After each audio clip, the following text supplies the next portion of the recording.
عشرہ مبشرہ series میں آج آخری بیان ہے اور 10ویں صحابی جو اس مبارک سلسلے میں ہیں، ان 10 مبارک لوگوں میں سے ہیں سیدنا سعید بن زید رضی اللہ تعالی عنہ۔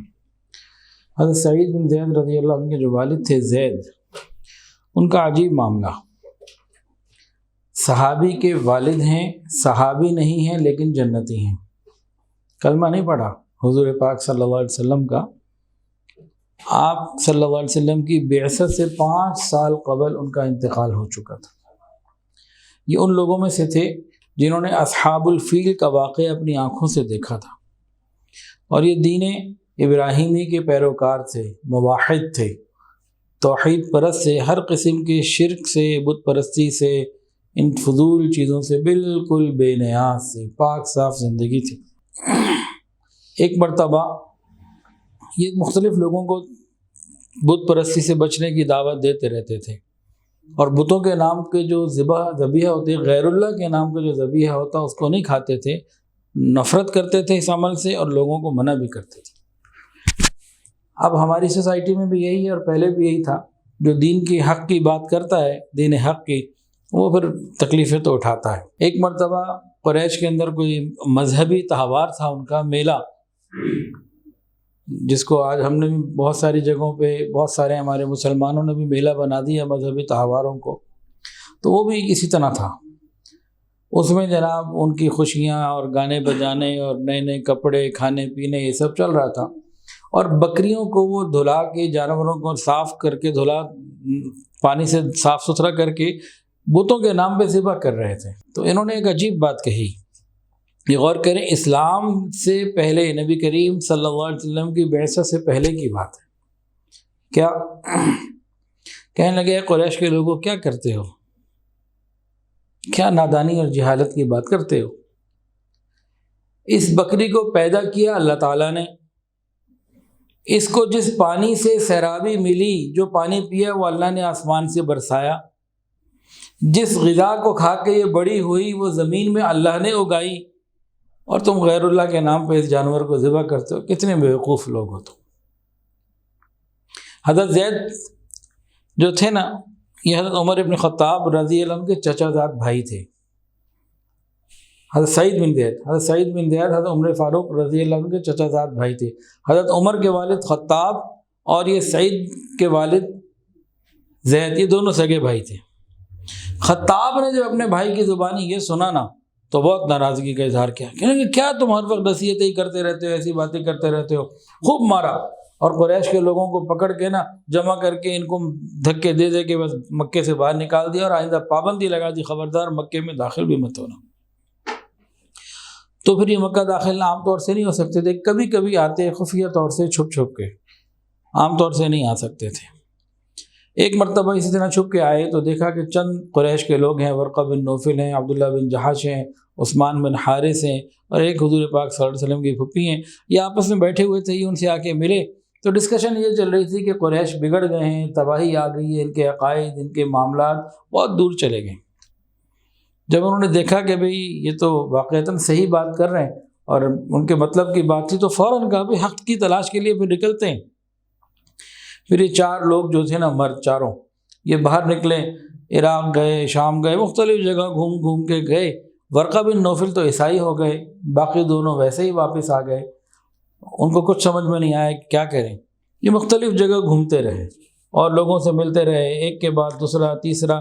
یہ تو چاہتے تھے کہ توحید کے اعتبار سے کوئی چیز مل جاتی، حقیقی چیز مل جاتی، لیکن ان کو کوئی بھی ایسی چیز نہ مل سکی۔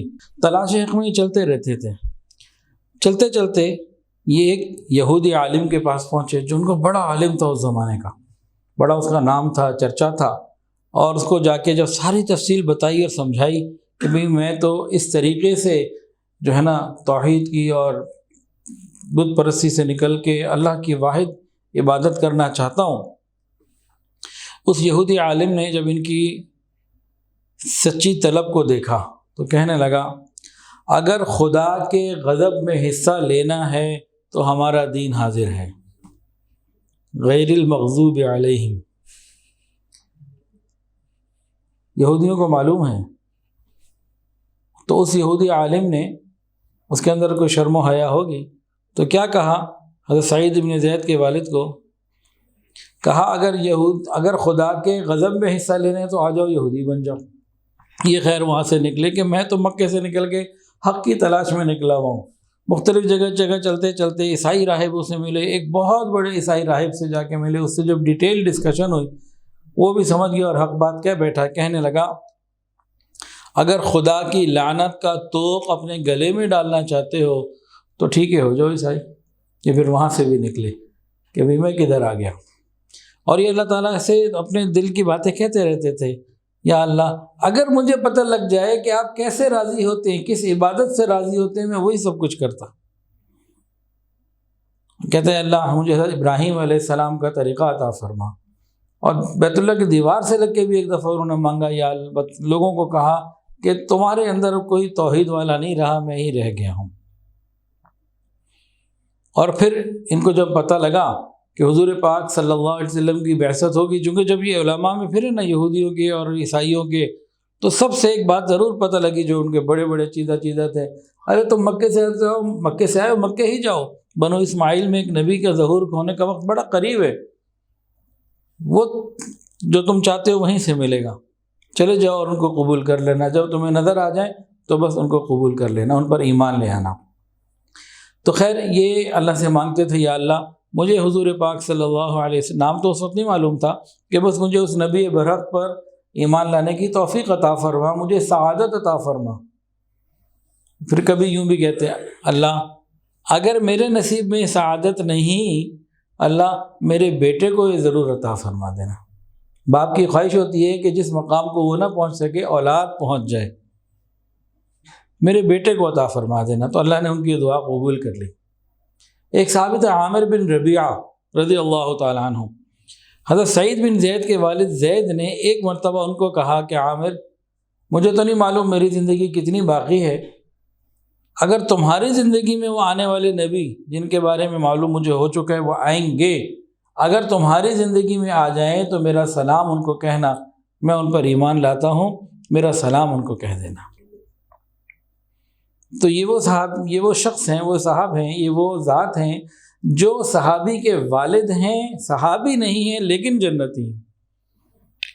ایک مرتبہ عمر بن خطاب رضی اللہ تعالیٰ عنہ اور سعید بن زید رضی اللہ تعالیٰ عنہ دونوں نبی علیہ السلام کی خدمت میں حاضر تھے. سعید بن زید نے اپنے والد زید کے بارے میں پوچھا، یا رسول اللہ صلی اللہ علیہ وسلم ان کا کیا حال ہے؟ اس وقت تو دنیا سے تو جا چکے ہیں، آخرت میں ان کی کیا پوزیشن ہے؟ اگر وہ آپ کو دیکھتے تو آپ پر فوراً ایمان لے آتے. ان کی تو زندگی کی سوچ اسی قسم کی تھی جو آپ نے بتائی. تو رسول اللہ صلی اللہ علیہ وسلم نے فرمایا کہ اللہ تعالیٰ نے ان کی مغفرت فرما دی، میں ان کو جنت میں چلتے ہوئے دیکھ رہا ہوں. تو یہ ایسے تھے سیدنا سعید بن زید رضی اللہ عنہ کے والد. حضرت سعید بن زید رضی اللہ تعالیٰ عنہ سے ہی یہ روایت ہے عشرہ مبشرہ کی. عشرہ مبشرہ کسے کہتے ہیں جی؟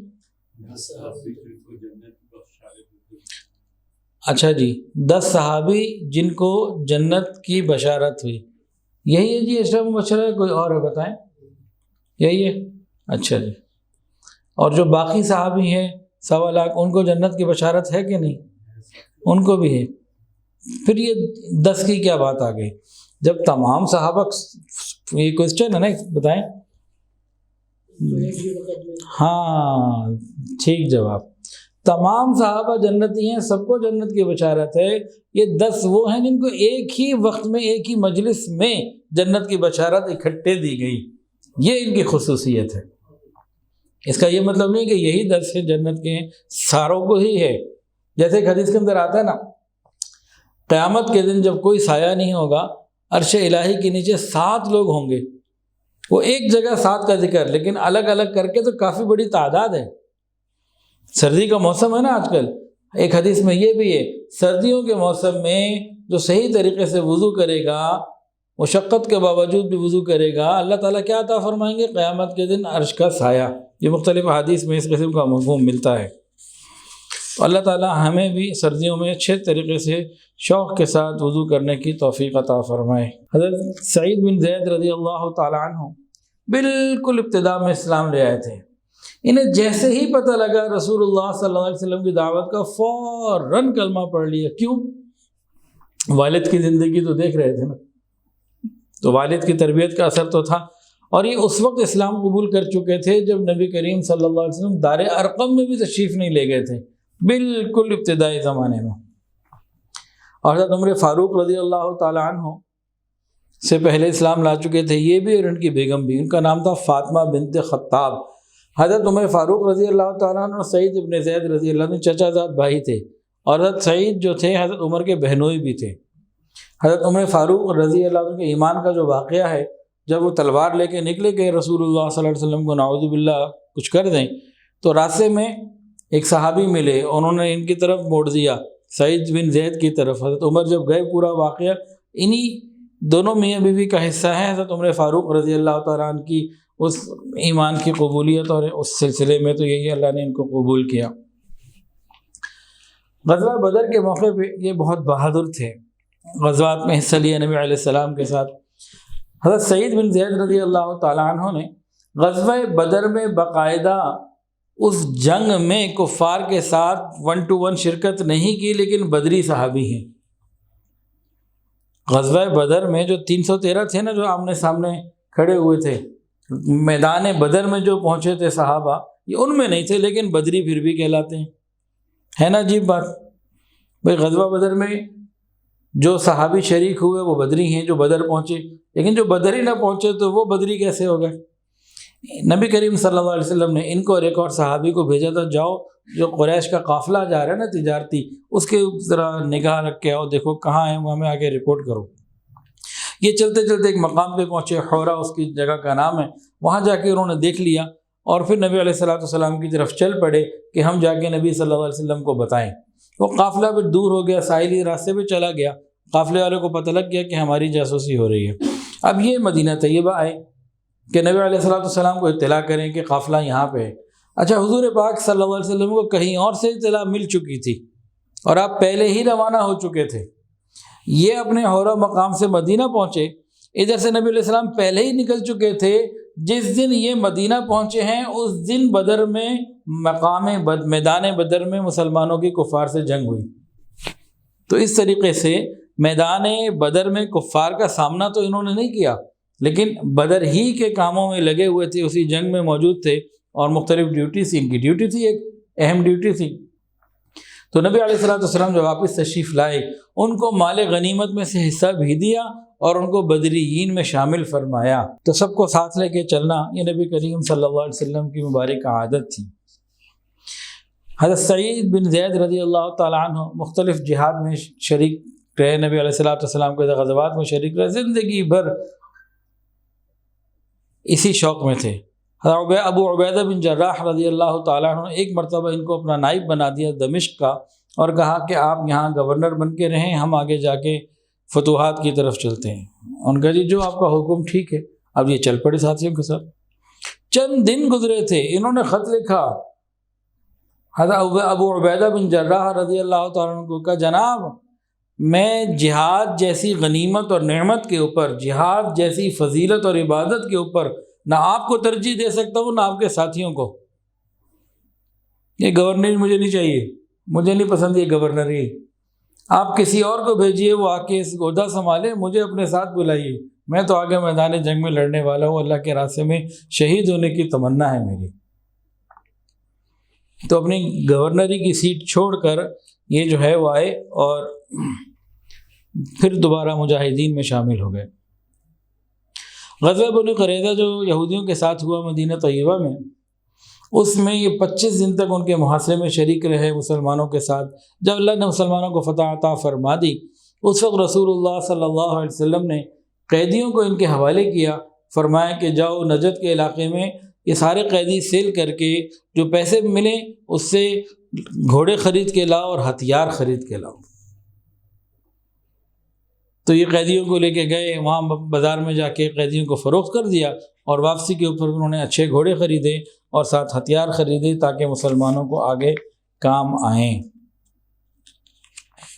حضرت عمر ابن خطاب رضی اللہ تعالیٰ عنہ کے چچا زاد بھائی، جب حضرت عمر کا انتقال ہوا تو یہ بہت روئے. کسی نے پوچھا اتنا کیوں روتے ہیں؟ اللہ تعالیٰ خیر فرمائے، حوصلہ رکھیں.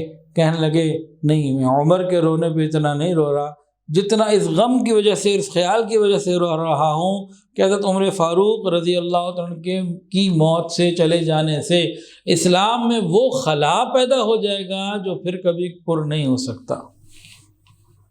یہ اللہ والوں کا چلے جانا، علماء کا چلے جانا، ایسے بہادروں کا چلے جانا، اخلاص والوں کا چلے جانا، یہ بہت بڑا خلا پیدا کر دیتا ہے. ایک مرتبہ ان کے اوپر کسی نے مقدمہ کر دیا.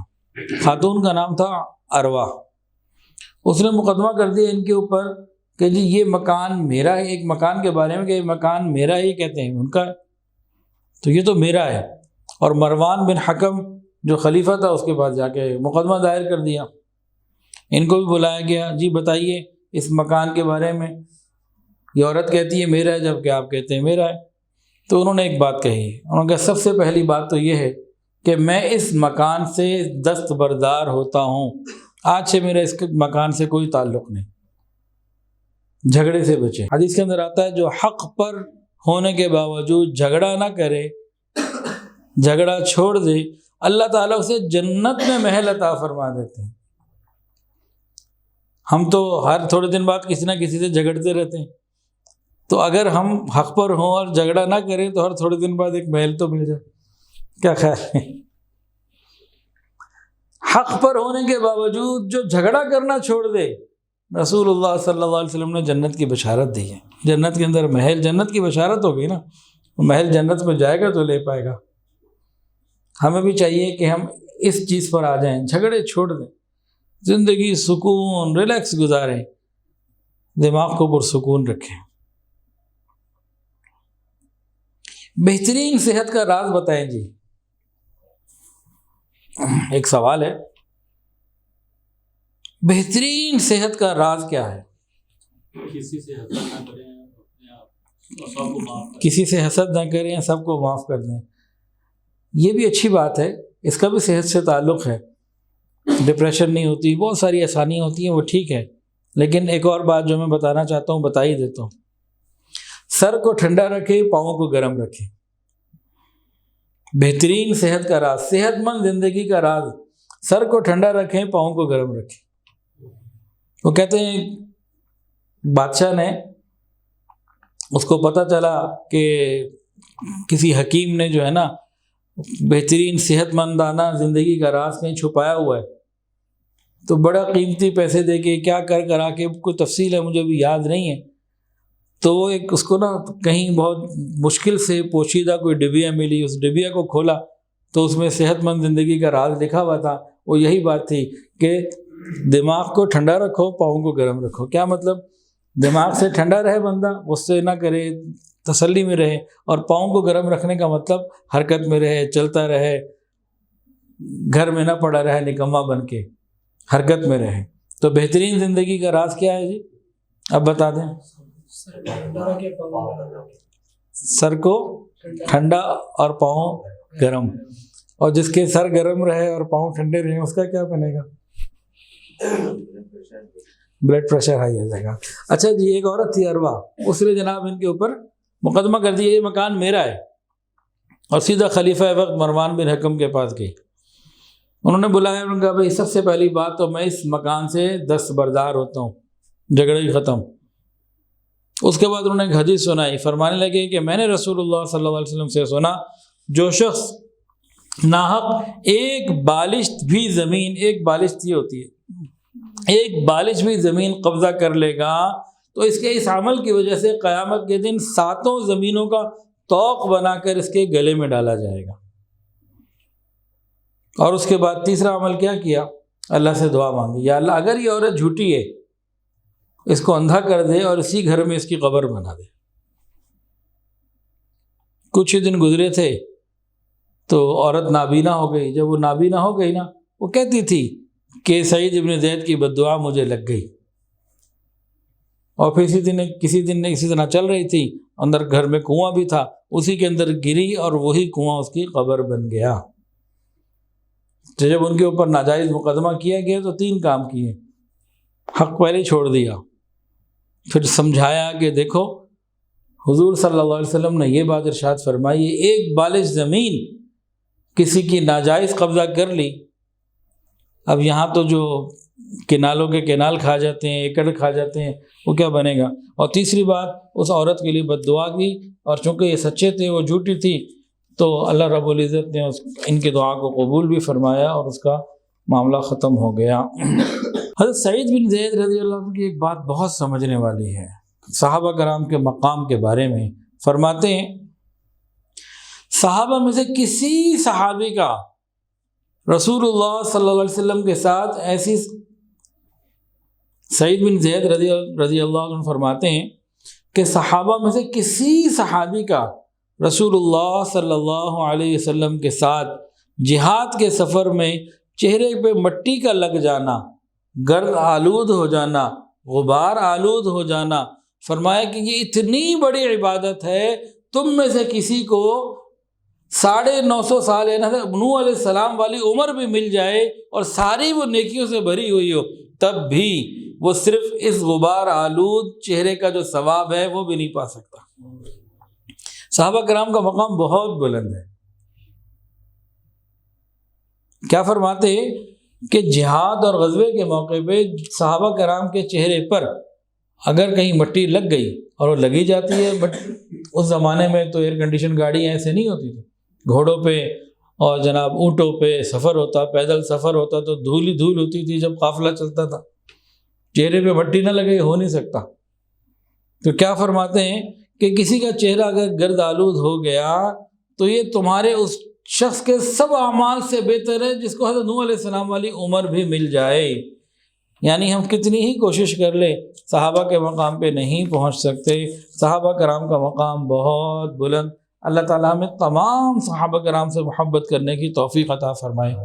حضرت سعید بن زید رضی اللہ عنہ کا انتقال 70 سال کی عمر میں ہوا، اور مدینہ طیبہ میں ہی ان کی تدفین ہوئی ایک وادی میں، اور سعید رضی اللہ عنہ کی نماز جنازہ حضرت عبداللہ ابن عمر رضی اللہ تعالیٰ عنہما نے پڑھائی، اور قبر کے اندر حضرت سعد ابن ابی وقاص رضی اللہ تعالیٰ عنہ اور حضرت عبداللہ ابن عمر رضی اللہ تعالیٰ عنہ اتارا۔ اللہ تعالیٰ ان کی مغفرت فرمائے، درجات کو بلند فرمائے، ہمیں تمام صحابہ کرام کی سچی محبت عطا فرمائے۔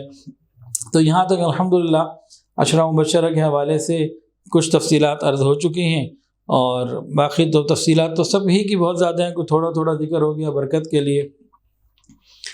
اللہ تعالیٰ اپنی رحمت کا معاملہ فرمائے۔ ویڈیو کے نیچے سبسکرائب کے بٹن پہ کلک کریں، بیل کے آئیکن پہ کلک کیجئے تاکہ ہر نئی ویڈیو کی نوٹیفیکیشن آپ کو مل جائے۔